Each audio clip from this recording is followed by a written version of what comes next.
반갑습니다. 춘희덕입니다. 2단원 오늘 마무리할 거예요. 저희가 지금까지 배운 내용은 원료의 종류에 대해서 이렇게 2시간 하고, 그 다음에 여기 2시간 했어요. 그 다음에 오늘은 여기 취급 방법, 보관 방법, 사용 방법, 사용상 주의사항, 위해 여부 판단, 위해 사례 보고까지 해서 2단원을 끝낼 거예요. 오늘도 아마 2시간 이내로 끝내지 않을까 싶은데, 저는 개인적으로는 전체 범위에서 제일 어려운 내용이라고 생각을 하는데, 이 부분 저랑 같이 배웠으면 나중에 시험 칠 때 크게 어렵지 않을 거라고 생각합니다. 저번 주에 배운 내용이죠. 저번 주에 배운 내용인데 다시 한번 복습을 해보면, 여기 총 알레르기 유발 물질, 여기 추출물, 그 다음에 여기 이름 짧은 애들 시트로 계열, 벤질 친구들, 아밀알데히드, 신남알데히드, 아밀알데히드, 신남일 알코올, 신남일 알코올, 신남알, 이렇게 해서 우리가 저번에 알레르기 성분을 빨리 외웠어요. 유제놀은 정유에서 만들어졌다 해서 유제놀, 이소유제놀, 그리고 이름 긴 애들 아니세타놀, 부틸, 페닐, 메칠, 프로피오날, 에칠투옥티노에이트, 알파 이소메치리오놀. 근데 저번 강의 이야기를 안 했던 내용이 있더라고요. 그래서 오늘은 그 부분을 잠깐 진행을 하려고 합니다. 방금 말했던 우리 25가지 성분 중에서 그 성분이 향유 성분 중 알레르기 유발 물질이죠. 거기서 어떤 경우에 표기를 하냐면, 씻어내는 제품에는 0.01% 초과했을 때, 그리고 씻어내지 않는 제품에는 0.001% 초과 함유하는 경우에 표기를 하는 거예요. 그러니까 이 미만으로 들어갔을 때는 표기를 할 의무가 없습니다. 이 부분이 충분히 혼동의 여지가 있고 시험에 내기 쉬워요. 저도 이제 문제를 내보면서 이 부분이 문제 내기 괜찮더라고요. 이게 주관식으로 내도 괜찮고 객관식으로 내도 괜찮습니다. 여기서 조금이라도 쉽게 외우는 팁을 드리면, 항상 그래요. 우리는 씻어내는 제품이 있고 씻어내지 않는 제품이 항상 이렇게 두 개가 나오는데, 씻어내는 제품은 항상 더 많이 들어가요. 왜냐면 씻어내기 때문에 더 많이 들어가도 좀 더 괜찮다라고 보는 거고, 씻어내지 않는 제품에는 씻어내지 않기 때문에 조금 더 적게 들어가야 된다는 거예요. 우리가 0.01% 초과랑 0.001%의 초과만 기억하고 있으면 더 많이 들어가도 되는 건 씻어내는 제품이다 라는 게 자연스럽게 이미지화가 됩니다. 왜냐면 씻어내는 제품은 많이 들어가도 씻어내면 되니까. 씻어내는 제품이 0.01%, 씻어내지 않는 제품이 0.001%, 그리고 단위는 공통적으로 초과입니다. 자, 그리고 우리 알레르기 유발 물질은 향료로 표시할 수 없어요. 향료로 표시할 수 없고 해당 성분의 명칭을 기재 표시해야 된다는데, 그러니까 이 말이 무슨 말이냐면, 바뀐 지 얼마 안 됐죠. 그죠? 올해 초에 이전에는 뭐 예를 들어서 향유 성분 안에 리모넨, 뭐 시트로네롤, 뭐 유제놀, 뭐 제라니올 이런 게 다 들어갔어요. 이게 들어갔으면 그냥 이거를 퉁쳐서 향료라고 적었는데, 이제 안 돼요. 향유 적고 뒤에 이 각각의 개별 이름을 다 적어야 돼요. 그래서 여기서 일어난 해프닝이 뭐냐면, 우리가 쉽게 많이 성분을 확인하는 어플 중에서 화해라는 어플이 있죠. 화해라는 어플이 있는데, 화해라는 어플에서 사실 이 알레르기 유발 물질 향료는 굉장히 많이 쓰이고 있던 향료들이었어요. 근데 이제 표기가 의무화 되니까, 완전히 뭐 위험물질 0000이었던 제품들이 표기를 하게 되면서 갑자기 알레르기 유발 물질을 막 넣는 게 아니냐. 그래서 뭐 잘 모르시는 일반인들이 화해 보고 놀라가지고 다른 분들한테 문의하고 그런 경우가 많았는데, 이게 없던 걸 넣는 게 아니라 표기가 의무화됐기 때문에 이것들이 갑자기 생긴 거죠. 그래서 이제 우리는 일반인이 아니라 전문가적인 입장으로 봤을 때 그런 것들을 보면, 아, 이게 알레르기 유발 물질을 갑자기 넣은 게 아니라 2020년 초부터 알레르기 유발 물질 표기가 의무화됐기 때문에 없던 게 있어 보이는 거지, 원래 있던 성분이랑 똑같다라고 해주시면 되고, 추가로 말씀해주면 좋은 게 뭐냐면, 알레르기 유발 물질은 이게 쉽게 말하면 이걸 쓰면 알레르기가 생기는 게 아니에요. 이 25가지 성분들이 알레르기가 생기는 게 아니라 여기에 알레르기 반응이 있는 분들을 보고 피하라고 써놓은 거지, 이게 쓴다고 알레르기가 생기는 게 아니거든요. 이거 굉장히 많이 착각하시는 부분인데, 그 부분도 이제 우리는 좀 더 전문가의 입장에서 알고 있으면 좋을 것 같습니다. 넘어갈게요. 오늘 문제 바로 드리겠습니다. 문제 한 문제 1분 드릴게요. 한번 풀어보세요. 저번 주에 배웠던 내용으로 만든 문제입니다. 여기 오타가 있네요. 잠깐만요. 시티로시 나아제. 아무도 푸신 분이 없단 말입니까? 어려운 문제 아닌데. 네, 레티놀은 비타민 A죠. 비타민 D가 아니라. 정말 쉬운 문제였어요. 이게 정말 쉬운 문제인데 나머지 보기에 대한 확신이 없으면 이게 잘 헷갈린 거죠. 그래서 우리 다시 한번 짚어보면, 이 당나무 추출물은 우리 미백 성분이죠. 얘는 미백 성분이고, 미백 성분은 티로시나제 활성을 억제하는 효과로 미백에 도움을 주고 사용 함량 제한 2% 맞습니다. 동그라미. 그리고 유용성 감초 추출물은 역시 티로시나제 활성 억제하는 효과이며 사용 함량 제한은 0.5% 맞습니다. 그리고 레티놀은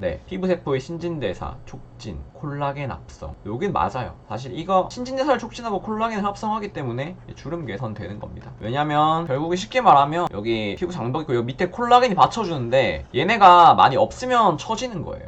콜라겐을 합성시켜주는 게 주름 개선이 된다고 보시면 되고, 여기 사용 함량도 맞습니다. 딱 이거 한 개 틀렸어요. 제가 만든 문제인데 생각보다 헷갈리나 보네요. 여기 아데노신도 주름 개선 효과 맞죠? 사용 함량도 0.04%입니다. 조금 사용 함량이 헷갈릴 만한 것들로 가져와 봤어요. 그리고 폴리에톡실레이티드 레틴 아마이드에서 우리는 여기 레틴을 보고 레티놀, 비타민 A를 생각할 수 있죠. 사용 함량은 0.05에서 0.2%. 이게 헷갈리니까 문제가 잘 안 보이는 건데, 이런 거에서 시간을 지금 오래 잡아먹고 있잖아요. 사실 이런 거 봤을 때 레티놀이 비타민 A라는 건 우리가 그냥 굉장히 쉽게 배우고 넘어간 부분이니까 이거 한번 보자마자 한 20초, 30초 만에 풀고 넘어갈 수 있는 문제였어요. 그러니까 이제 이런 문제들이 좀 많았거든요, 시험에. 헷갈리는 건 많은데 사실 오답은 분명한 문제들. 그래서 이런 걸 빨리 풀 수 있는 연습을 했으면 좋겠습니다. 저번 주에 배운 거 복습을 한번 했고요. 오늘부터 들어가는 내용은 화장품의 취급 방법입니다. 이 취급 방법이라는 게 그냥 화장품을 어떻게 취급하냐인데 좀 광범위한데, 이걸 조금 줄여보면 어떻게 안전하고 안정적이게 관리를 하냐예요. 계속 강조하는 내용입니다. 굉장히 좀 자주 나오고 중요한 부분이고, 아마 다음 단원 3단원에서 많이 나오는 내용인데, 여기 선입선출 중요하게 하고, 건물에서는 청소 위생이 쉽게 관리해야 되고, 결국엔 이것도 안전과 관련돼 있고, 제품 원료 혼동 업계도 결국엔 안전과 관련되어 있습니다. 그래서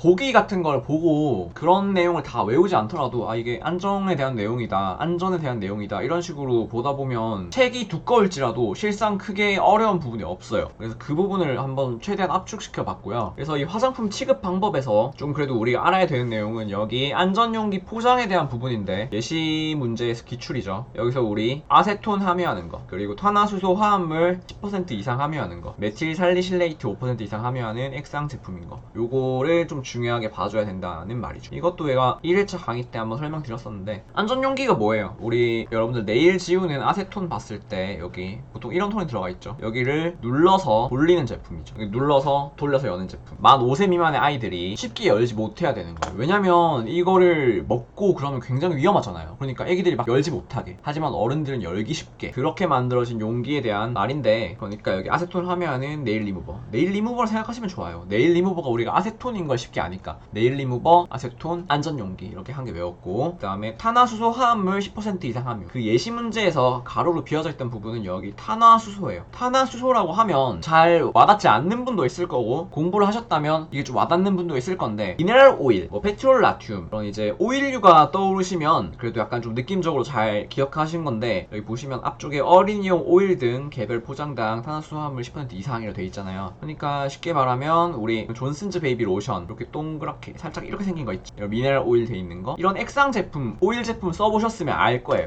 이 오일 제품을 바디 오일이나 아니면 뭐 어떤 오일 쓰시던 간에 그 오일 뚜껑이 이렇게 돌려서 열리지 않아요. 이것도 눌러서 이렇게 돌려서 열어야 되는 거예요. 왜냐면 얘네들은 안전 용기 포장을 해야 되니까. 그냥 걔네가 너희들 좀 귀찮게 열라고 그렇게 만든 게 아니에요. 그래서 제품을 이미지화 시키면 좋으실 것 같고, 여기 밑에도 메틸살리실레이트를 5% 이상 함유하는 액상 제품 또 안전용기 포장을 합니다. 그래서 다시 한번 짚어드리면, 아세톤 함유, 이건 퍼센테이지도 없어요. 탄화수소 화합물 10% 이상, 그리고 점도가 21cm, 얘가 나온 적은 없는 것 같은데, 탄화수소 화합물 10% 이상, 메틸살리실레이트 5% 이상 함유하는 액상 제품입니다. 그리고 여기서 올라와서 제외인데, 여기 일회용 제품, 펌프 또는 방아쇠로 작동되는 분무용기, 그러니까 이렇게 축축 뿌린 애들 있죠. 걔네들은 대상에서 제외되는 게 괴우 이렇게 보시면 돼요. 펌프되거나 방아쇠로 작동되는 분무용기, 압축 분무용기 제품은 대상에서 제외된다. 뭐 이거 자체를 안전용기로 인정하는 건지는 잘 모르겠지만, 그래도 이런 제품들은 안전용기 포장 대상에서 제외된다는 거 기억하시면 좋을 것 같고요. 여기서 어려운 내용은 없죠. 다만 안전용기 포장에서 아세톤, 탄화수소, 메틸살리실레이트가 말이 좀 어려울 수 있겠다. 그래서 이 부분은 눈에 익혀놓으면 좋아요. 결국에는 제가 말했지만 이 맞춤형 화장품 조제관리사 시험에서 중요한 것들이 많겠지만, 결국에는 안전한가 안정적인가가 중요하기 때문에 이 안전용기에 대한 부분이 중요할 수밖에 없어요. 넘어가겠습니다. 자, 그 다음엔 화장품의 보관 방법에 대해서 나오는데, 화장품 보관 방법, 이거 우리 3단원 배우신 분들은 낯설지 않을 거예요. 이 완제품은 이제 안전하게 만들어진 제품을 말하는 거죠. 완제품은 적절한 조건 하에서 정해진 장소에서 보관, 그리고 주기적으로 재고 점검. 보면 다 뻔한 말들이에요. 뻔한 말들인데, 이 뻔한 말들을 내재화 시켜놓지 않으면 보고 헷갈릴 수 있어요.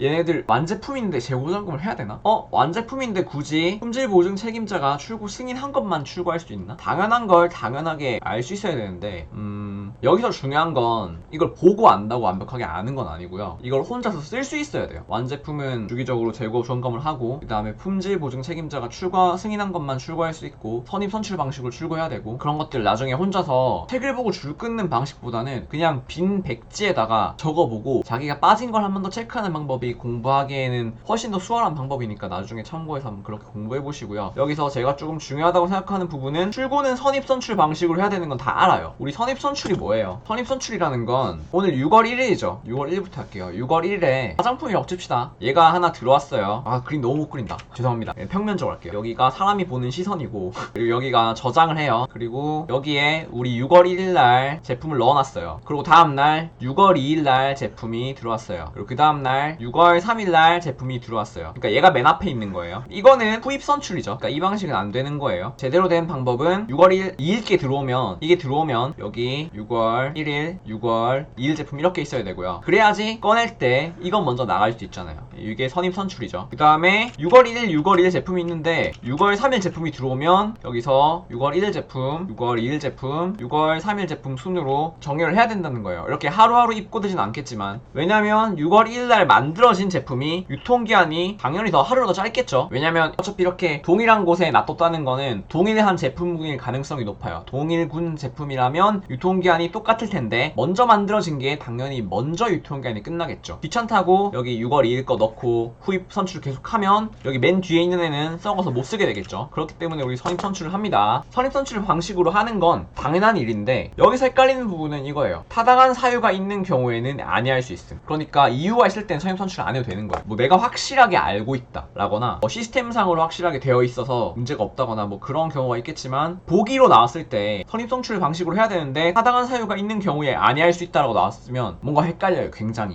무조건 선입 선출 해야 되지 않나? 이건 아닌 것 같은데 이 생각이 드는 보기인데 타당한 사유가 있는 경우에 선입 선출을 하지 않을 수 있다는 거 기억을 해두시고요. 낚시 문제로 나올 확률이 높아요. 그 다음에 출고할 제품은 원자재, 부적합품, 반품된 제품 이런 것들이 더 있겠죠. 완제품이 아니고 다른 것들도. 근데 이런 것들을 구획된 장소에 보관해야 되는 건 확실해요. 자, 여기가 위에서 보는 건물이라고 봤을 때 이쪽에 원자재 두고 저 구석에 부적합품, 뭐 여기 반품 이런 것들이 있는데 뭐 서로 혼동시킬 우려가 없는 시스템에서는 그러지 않을 수 있어요. 위에랑 똑같죠. 선입 선출 방식을 해야 하지만 사유가 있는 경우에 아니할 수 있고 구획된 장소에 보관을 해야 되지만 혼동을 일으킬 우려가 없는 시스템에선 아니할 수 있어요. 그래서 예외사항 타당한 사유가 있을 경우 혼동을 일으킬 우려가 없는 시스템 이 두 부분을 기억해 주시면 좋을 것 같습니다. 네, 오늘 영상 올라옵니다. 자, 다시 가면 이게 출하 과정이죠. 포장하고 시험 중 라벨 부착하고 그 다음에 임시 보관하다가 합격 라벨 부착하고 보관하고 있다가 출하하는 과정인데 이거를 좀 어렵게 생각하시는 분들이 많더라고요. 뭔가 포장을 하고 라벨 부착하고 임시 보관하고 합격 라벨 부착하고 보관하고 출하하는 걸 외우려고 하지 말고 이걸 한번 이미지화를 해보세요. 완제품을 포장을 했죠. 포장을 하고 시험 중 라벨 이거는 좀 약간 미래의 내용인데 나중에 복습 효과를 가져오기 위해서 한번 볼게요. 시험 중 라벨은 황색 라벨입니다. 그 다음에 여기 합격 라벨은 적합 라벨이겠죠. 청색 라벨입니다. 청색 라벨 맞죠 여러분? 시험 중인 라벨 붙여놓고 보관하고 있다가 얘 제품 시험에 합격을 하면 합격 라벨 붙이는 거예요. 그러니까 사실상 얘가 4번, 5번, 6번, 7번이 되는 겁니다. 보면 시험을 해야지 합격을 할 수 있는 건 쉽잖아요. 시험하고 보관하고 보관하는 이유는 이 제품 시험이 합격되는지 안 되는지 기다리기 위해서 합격이 됐을 땐 합격 라벨 부착 그리고 보관하고 있다가 출하하는 거예요. 그래서 이거는 아마 다음 단원에서 조금 더 자세하게 다룰 건데 이거 합격했을 때 부적합했을 때 그런 것들이 나눠지거든요. 이거는 합격했을 때 경우를 한번 미리 보여드리는 거예요. 왜냐면 나중에 처음부터 보면 굉장히 좀 갈래가 나뉘기 때문에 헷갈릴 수가 있어요. 그래서 지금 단계에서 한번 체크를 한번 해드리는 거고요. 지금 막 모르겠더라도 상관없습니다. 다만 이렇게 출하가 된다라는 것 정도 보시면 될 것 같고요. 여기서 아까 포장이 나왔는데 포장 부분 복습 왜냐면 중요하니까 우리 기출 문제니까 1차 포장은 제조시 내용물과 직접 접촉하는 포장 용기예요. 1차 포장을 수용하는 한 개 또는 그 이상의 포장과 보호제 및 표시의 목적을 한 포장은 2차 포장인데 제조업은 특징이 있죠. 어떤 포장이 제조업에 포함이 되죠? 기억나세요? 이거 우리 첫 수업에 했던 건데